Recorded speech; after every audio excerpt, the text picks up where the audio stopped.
The cast-iron skillet flew across the kitchen like a cannonball, shattering against the stone hearth with a crash that sent sparks dancing up the chimney. Gideon Forrester stood in the doorway, his weathered hands still gripping the telegram that had delivered the final blow to his already crumbling household. "That makes 3 cooks this month," he muttered, watching his latest hire storm past him with flour in her hair and murder in her eyes. The woman didn't even pause to collect her wages, just grabbed her carpetbag and marched toward the front gate of the Broken Arrow Ranch with the determination of a cavalry charge. The autumn wind whipped through the Colorado Valley, carrying with it the scent of sage and the promise of an early winter. Gideon crushed the telegram in his fist. Another rejection from the Denver Employment Agency. Apparently, word had spread about the impossible conditions at his ranch. He snorted. All he'd asked for was someone who could cook a decent meal without burning down the kitchen and maybe keep the dust from settling too thick on the furniture. Was that so unreasonable for a man trying to raise cattle and keep his sanity intact? From the barn came the sound of his foreman Joaquin's laughter, probably sharing the spectacle with the other ranch hands. Gideon had become something of a legend in these parts, the cattle baron who couldn't keep help, the widower whose standards were higher than Pike's Peak, the man who could tame 1,000 head of longhorn but couldn't find a woman willing to cook his breakfast. 3 years had passed since consumption took his wife Lenora, and in that time his once pristine ranch house had transformed into a bachelor's nightmare. Dust coated every surface, cobwebs claimed the corners, and he'd been living on burnt bacon and hardtack for so long that his stomach had forgotten what real food tasted like. The hands ate better than he did, thanks to Cookie's chuck wagon, but a man of his standing couldn't very well take his meals with a hired help every night. He walked to the kitchen window, stepping carefully around the scattered remnants of what might have been an attempt at apple pie. Outside, his prize Hereford cattle dotted the golden grassland like brown and white stones scattered by a giant's hand.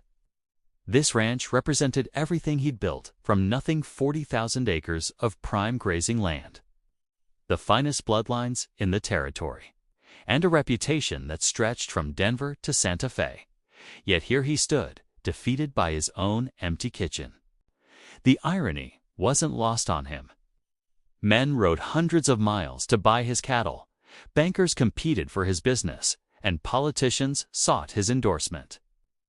But he couldn't convince a single woman to stay longer than a few weeks in his employ. Perhaps Joaquin was right. Maybe he expected too much. Maybe any woman willing to venture this far into cattle country deserved more patience than he'd been showing. As he bent to pick up the larger pieces of broken crockery, Gideon caught sight of a dust cloud on the horizon. Another traveler on the stage road, probably heading for town. He straightened, brushing ceramic shards from his palms, and made a decision that would change everything. Tomorrow, he'd ride into Millbrook himself and find anyone willing to take on the job. His pride could survive another blow, but his stomach couldn't take much more punishment. The stagecoach lurched to a halt outside Millbrook's dusty Main Street with enough force to rattle Ophelia Whitmore's teeth. She clutched her 7-year-old son Jasper closer as he pressed his face against the grimy window, his green eyes wide with wonder at their new surroundings. "Look, Mama, cowboys," Jasper whispered, pointing at the men lounging outside the saloon, their spurs catching the afternoon sunlight. Ophelia smoothed her worn brown traveling dress and checked that her few remaining coins were secure in her reticule. $3.47 enough for a room at the boarding house for perhaps 2 nights if she was careful. After that, she'd need to find work, and fast. The letter from her sister in California would have to wait. She couldn't afford another stage ticket, not after fleeing St. Louis with nothing but the clothes on their backs and the bitter taste of betrayal still fresh in her mouth. "Stay close," she murmured to Jasper as they stepped down from the coach. The driver handed down their single, battered trunk without ceremony, and suddenly they were alone in a town that looked like it had been carved from the very mountains surrounding it. The boarding house smelled of lye soap and boiled beef, and Mrs. Henley, the proprietress, looked Ophelia up and down with shrewd eyes that missed nothing, not the quality of her dress, despite its worn condition, not the educated accent that marked her as an outsider, and certainly not the absence of a wedding ring. Traveling alone with a child. Mrs. Henley's eyebrows climbed toward her steel-gray hairline. That's mighty unusual for a respectable woman. Heat flooded Ophelia's cheeks, but she kept her voice steady. I'm recently widowed. We're traveling to my sister in Sacramento. The lie came easier than it should have. She'd been practicing it for 3 weeks now. Mrs. Henley's expression softened marginally. Well then, rooms 50 cents a night, meals extra. Payment in advance. After settling Jasper with a picture book in their cramped room, Ophelia ventured back onto Main Street in search of employment. The general store didn't need help, neither did the millinery shop or the bank. By the time she reached Murphy's Saloon, desperation had begun to claw at her chest like a living thing. I don't suppose you need, she began, but the barkeeper cut her off with a scandalized look. Lady, this ain't no place for the likes of you. Try the church if you're looking for charity. Charity. The word stung worse than a slap. She'd never needed charity in her life, had always been the one offering it to others. But here she stood, friendless and nearly penniless, with a child depending on her and winter approaching fast. It was pure chance that led her past the telegraph office just as Gideon Forrester emerged, his face thunderous with frustration. She recognized the look, the same expression she'd worn when her husband's debts had finally come calling, and she'd discovered the extent of his gambling losses. Begging your pardon, she called out, surprising herself with her boldness. You look like a man with troubles. Gideon turned, his dark eyes taking in her appearance with the same calculating gaze she'd endured from Mrs. Henley. But there was something different. Here not judgment, but a kind of weary recognition, as if he understood what it meant to be at the end of one's rope. Reckon I do at that, he said slowly. Though I don't see how that concerns a lady such as yourself. Ophelia lifted her chin. Perhaps we might help each other. I couldn't help but overhear you mentioning something about needing a cook. Gideon stared at the woman before him, certain he'd misheard. Ladies of obvious breeding didn't typically offer to cook for rough cattlemen, especially not ladies traveling with young children. Yet here she stood, her spine straight as a rifle barrel, despite the patches on her dress and the worn soles of her boots. Ma'am, I think there's been some confusion, he said carefully. The position I advertised is for a ranch cook, hard work, long hours, and the nearest neighbor is 15 miles away. It's no place for, he gestured vaguely, unsure how to finish without giving offense, for a woman with a child. Ophelia's voice carried a hint of steel that reminded him oddly of his late wife. Mr. Forrester. Gideon Forrester of the Broken Arrow Ranch. Her eyes widened slightly. Apparently his reputation had reached even the newcomers. Mr. Forrester, I assure you, I'm quite capable of managing a kitchen. I ran a household staff of 6 in St. Louis before. She faltered for just a moment, then pressed on, before circumstances changed. I can cook, clean, and manage accounts if needed. My son is well behaved and won't be any trouble. Gideon found himself studying her more closely. Beneath the travel stains and obvious fatigue, he could see the remnants of a life lived in comfort, the way she held her hands, the precise diction, the unconscious pride in her bearing. Something had happened to strip all that away, leaving her desperate enough to consider working for a man with his reputation. Miss Whitmore, she said quickly, then added with visible reluctance, Ophelia Whitmore. Another lie, he suspected, but he'd heard worse. Miss Whitmore, have you ever cooked for 20 men? Fed hands coming in from a cattle drive covered in dust and hungry enough to eat leather. Because that's what the job entails, along with laundry, basic housekeeping. And dealing with me when I've had a bad day with the books. To his surprise, she almost smiled. Mr. Forrester, I've managed dinner parties for 40 guests, organized charity events for half of St. Louis society, and kept house for a man whose moods could change faster than prairie weather. I believe I can handle your ranch hands. There was something in her voice, a quiet desperation masked by determination, that spoke to him. He'd heard it in his own voice often enough these past 3 years. The pay is $30 a month plus room and board. You'd have your own quarters in the main house, separate from the men's bunkhouse. Sundays off, and I don't abide drinking or improper behavior. That sounds quite reasonable. Most women don't last a month. Most women haven't had their entire world collapse around them. The words slipped out before she could stop them, and color flooded her cheeks again. I mean to say, I know exactly what you mean.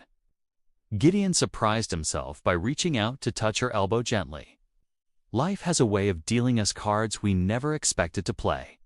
Question is, are you certain you want to ride out to a ranch in the middle of nowhere with a strange man and his crew? Ophelia glanced back toward the boarding house, where Jasper was waiting with their meager possessions and their rapidly dwindling funds. The choice wasn't really a choice at all. When do we start? We can head out first thing in the morning. I'll have Joaquin bring the wagon around for your belongings. That won't be necessary. We travel light. She hesitated, then extended her hand with the same formal dignity she might have shown to a St. Louis banker. Thank you, Mr. Forrester. You won't regret this decision. As Gideon shook her slender hand, feeling the calluses that spoke of recent hard work, he found himself hoping she was right. But something in the determined set of her jaw and the fierce protectiveness in her eyes when she looked toward the boarding house told him that Ophelia Whitmore, whatever her real story might be, was made of stronger stuff than his previous employees. The Broken Arrow Ranch sprawled across the valley like a small kingdom, and as their wagon crested the final ridge, Ophelia felt her breath catch in her throat. She'd expected a rough homestead, perhaps a log cabin with a few outbuildings. Instead, she found herself looking down at a sprawling ranch house built from native stone and timber, surrounded by corrals, barns, and bunkhouses that spoke of serious prosperity. Sweet Moses, Jasper whispered, unconsciously echoing her own thoughts. It's like a castle, Mama. Gideon, who had been unusually quiet during the 2-hour ride, finally spoke. Built it for my wife. She deserves something better than a sadi and a prayer. His voice carried old grief, carefully controlled. Ranch has been in operation for 8 years now. We run about 3,000 head of cattle across 40,000 acres. Ophelia tried to hide her amazement. In St. Louis, her husband's debts had seemed insurmountable. But this single ranch probably generated more income in a year than Harold had ever seen in his lifetime. It's magnificent, she said honestly. It's home. Gideon pulled the wagon up to the front porch, where a weathered Mexican man was waiting with an expression of barely contained curiosity. Joaquin, meet Miss Whitmore and her son Jasper. They'll be staying on as cook and general assistants. Joaquin's dark eyes crinkled with something that might have been amusement. Senorita, I hope you cook better than Senor Gideon. Yesterday he tried to make coffee and nearly burned down the kitchen. I'm sure we'll manage just fine, Ophelia replied, already cataloging the challenges ahead. Cooking for ranch hands would be different from preparing elegant meals for society parties.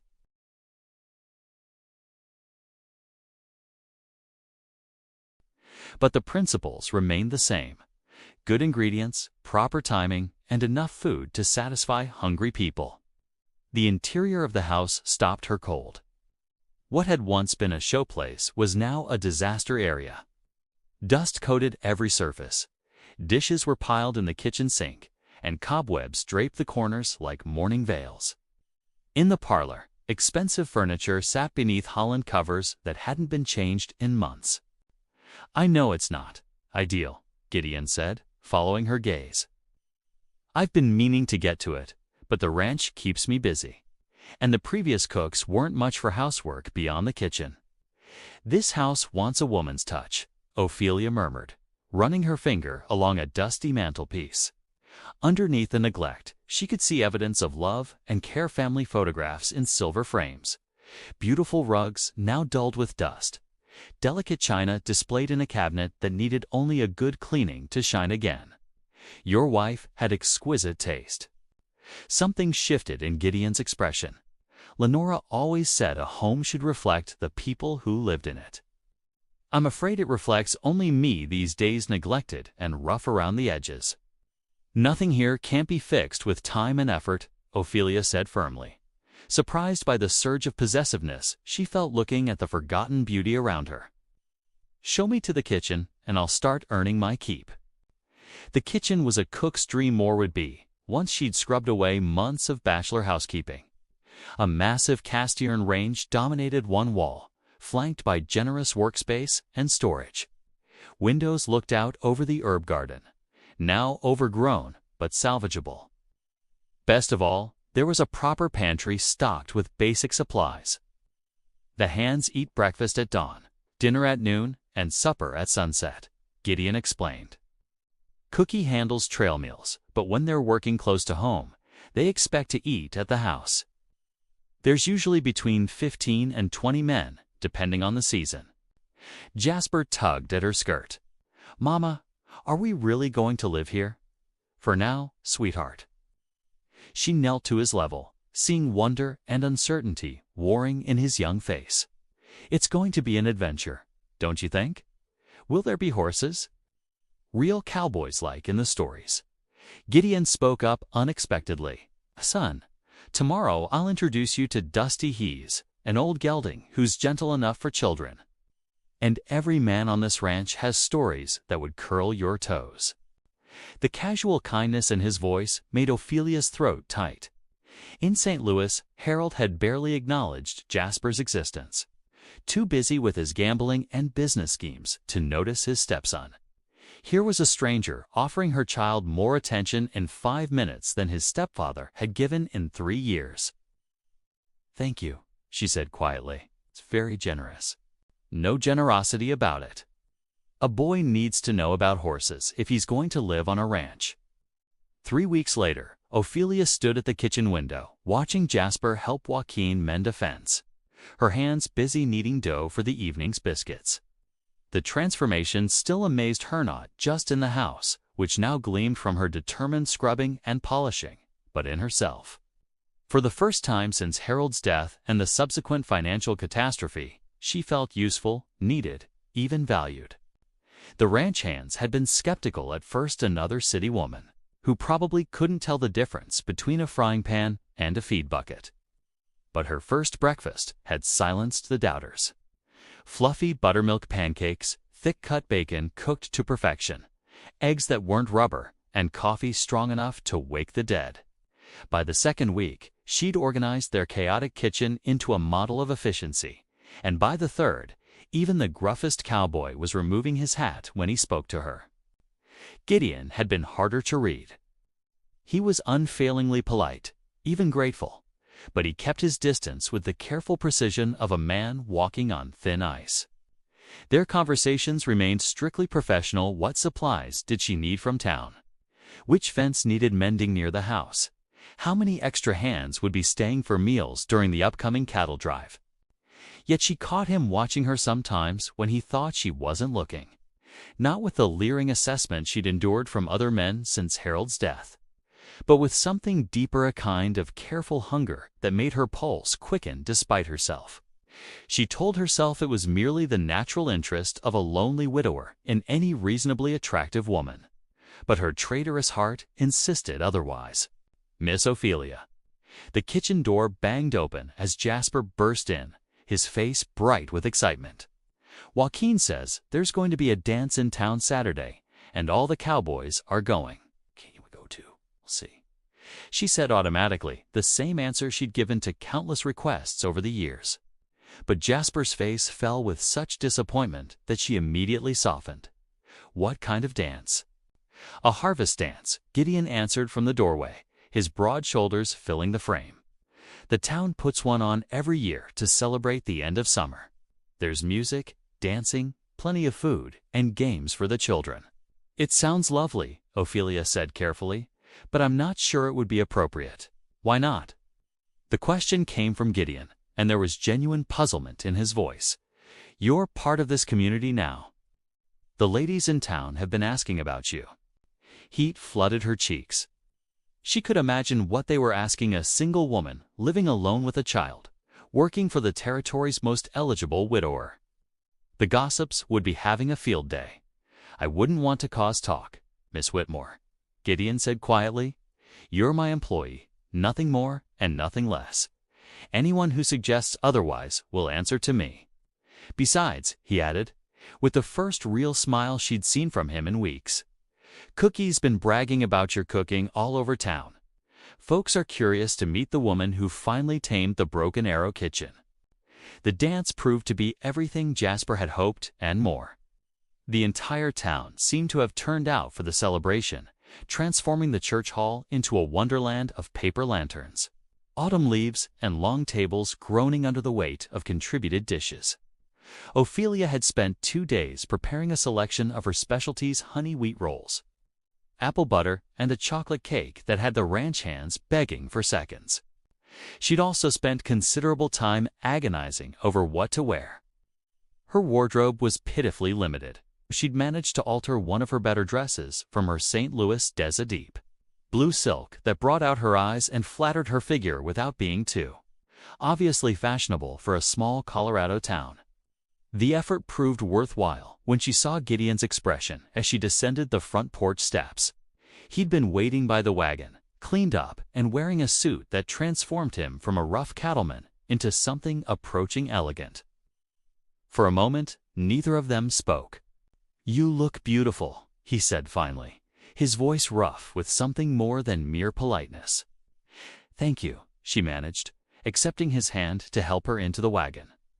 The brief contact sent warmth shooting up her arm, and she was grateful for the gathering dusk that hid her blush.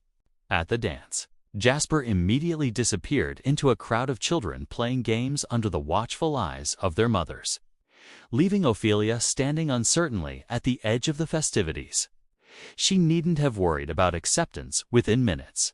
She was surrounded by ranch wives and town ladies, all eager to welcome the woman who'd accomplished what 3 years of applicants had failed to do. The music started just as Ophelia finished helping to serve the evening meal, and she found herself swept onto the dance floor by a succession of partners' ranch hands who guided her through simple country steps with surprising gentleness.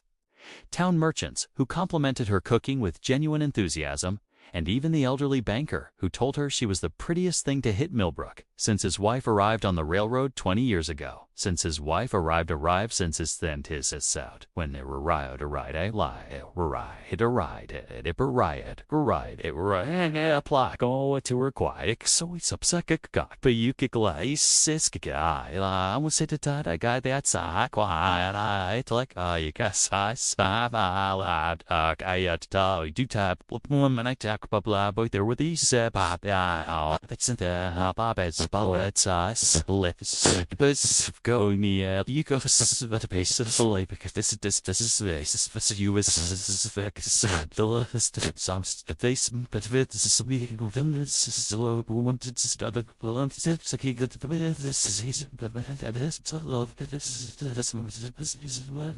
through it all, she was aware of Gideon watching from the sidelines, nursing a glass of punch and declining all invitations to dance.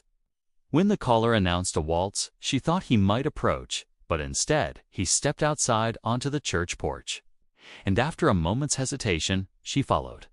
Not enjoying the festivities, she asked, finding him leaning against the porch rail, his face tilted up toward the star-scattered sky. Just needed some air. Gets a bit overwhelming after ranch life. He glanced at her, and in the moonlight, his eyes looked almost black. You're popular tonight? Half the single men in the territory have been asking me about your availability. Something in his tone made her pulse quicken. And what did you tell them? That you're a free woman who can make her own choices. The words were neutral, but there was tension underneath them, like a rope pulled too tight. Though I might have mentioned that any man who doesn't treat you with proper respect will find himself persona non grata at the Broken Arrow. That's very protective of you. You work for me. That makes your reputation my responsibility." It was a reasonable explanation, but it didn't account for the way his hands gripped the porch rail, or the careful distance he maintained between them, as if he didn't trust himself to stand too close. The music drifted out from the hall, a sweet, slow melody that made her think of dancing in elegant ballrooms with men who spoke in poetry and promises they never intended to keep. "Would you like to dance?" The words slipped out before she could stop them. Gideon turned to look at her fully, and she saw surprise flicker across his features. "Here. Why not? The music is lovely, and there's more room than inside." She held out her hand, heart hammering against her ribs. "Unless you don't dance, I dance." His voice was rough. "But Ophelia Miss Whitmore, don't think it would be wise." The use of her first name sent warmth cascading through her chest. One dance. What harm could it do? Everything his expression seemed to say, but after a moment that stretched like eternity, he pushed away from the rail and took her hand. His palm was warm and calloused, his grip firm but gentle as he drew her closer. His other hand settled at her waist, and she had to tilt her head back to meet his eyes. They moved together as if they'd been dancing for years, his steps sure and confident despite his earlier reluctance. She could smell the bay rum he'd used for shaving, could feel the steady rhythm of his breathing, could count every fleck of gold in his dark eyes. This close, she could see the lines that grief and responsibility had carved around his eyes, the silver threading through his thick brown hair, the small scar on his chin that spoke of childhood mischief or adult violence. "You're full of surprises," he murmured as they swayed together to the distant music. "A woman who can cook like an angel, manage a household like a general, and dance like she was born to it. I had good teachers." The admission slipped out. In another life, what happened to that other life? The question hung between them, weighted with more than casual curiosity. Ophelia felt the familiar knot of shame and anger tighten in her chest. "It wasn't what I thought it was. Neither was the man I trusted with it." Gideon's hand tightened almost imperceptibly at her waist. "Did he hurt you?" "Not the way you mean. Harold was many things a liar, a gambler, a man who could charm money from a stone, but he was never violent, just careless with other people's hearts and futures." Harold. Gideon seemed to be testing the name. Jasper's father. Stepfather. Jasper's real father died when he was barely walking. Harold came along when I was young and foolish enough to believe in second chances and fairy tale endings. She looked up at him, seeing something shift in his expression. "What is it?"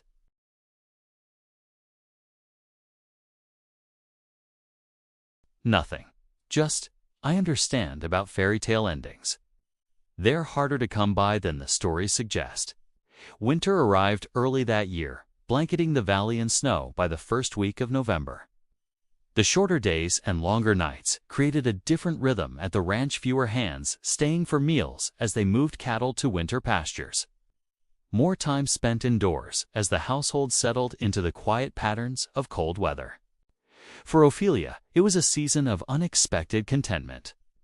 Jasper had thrived in his new environment, growing brown and sturdy under the combined influence of mountain air, good food, and the patient attention of cowboys who treated him like a beloved younger brother. He could now sit a horse competently, help with simple chores around the ranch, and had absorbed enough cowboy wisdom to hold his own in conversations with men 3 times his age. The house itself had been transformed. What had once been a mausoleum of grief was now a warm, welcoming home.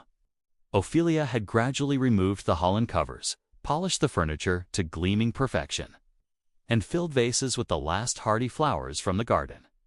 She'd even convinced Gideon to let her rearrange some of the rooms, creating a cozy sitting area near the kitchen, where the 3 of them often spent their evenings, Jasper working on his letters while she mended clothes and Gideon reviewed his account books. It was during one of these quiet evenings, with snow falling steadily outside the windows and a fire crackling in the hearth, that everything changed. "Miss Ophelia," Jasper said suddenly, looking up from his slate, "are you going to marry Mr. Gideon?" The question hit the room like a thunderclap. Ophelia's needle slipped, pricking her finger, while Gideon's pencil snapped under the sudden pressure of his grip. In the silence that followed, she could hear her own heartbeat and the whisper of snow against the windows.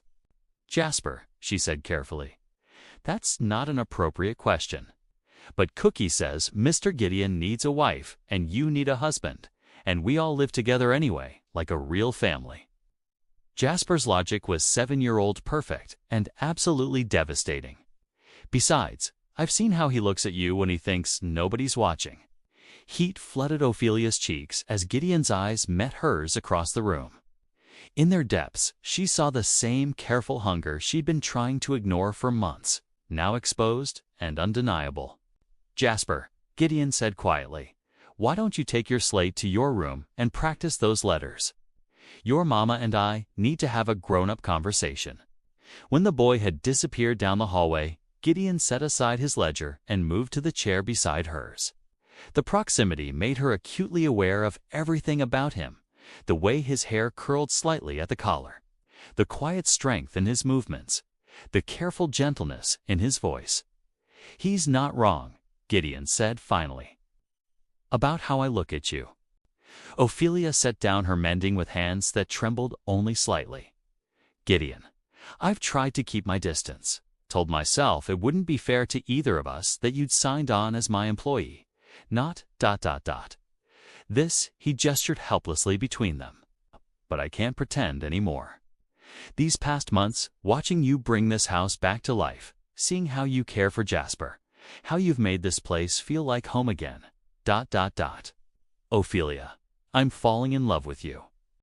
The words hung in the air between them, brave and vulnerable and terrifying in their honesty. Ophelia felt her careful walls crumbling, all the reasons she'd built to keep her heart safe dissolving like snow in sunlight. "I'm not who you think I am," she whispered. "The things I told you about Harold, about my past, they're true, but not complete. I was never legally married to him. Jasper is illegitimate, and I lived as his mistress for 3 years, believing his promises that we would marry once his business affairs were settled. When he died, I discovered the debts, the other women, the lies, everything. I ran because I was ashamed and afraid, because I didn't know what else to do." Gideon was quiet for a long moment, and she braced herself for judgment, for the withdrawal of respect she'd worked so hard to earn. Instead, he reached out and took her hands in both of his.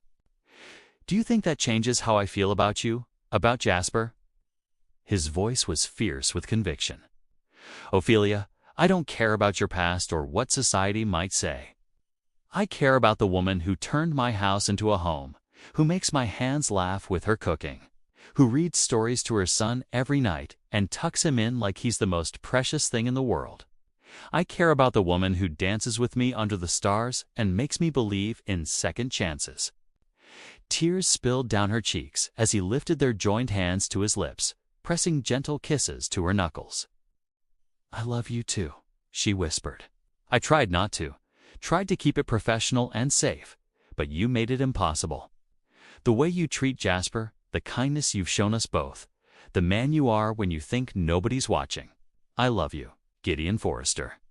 He kissed her then, soft and sweet and full of promise, tasting of coffee and hope and the future they were choosing together.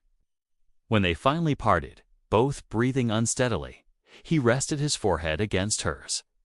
"Marry me," he said simply. "Make this official. Make us a real family."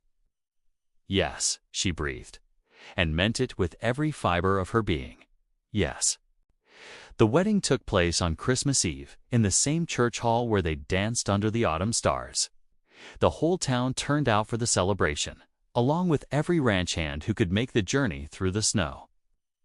Jasper served proudly as ring-bearer, beaming with the satisfaction of a matchmaker whose plans had come to perfect fruition.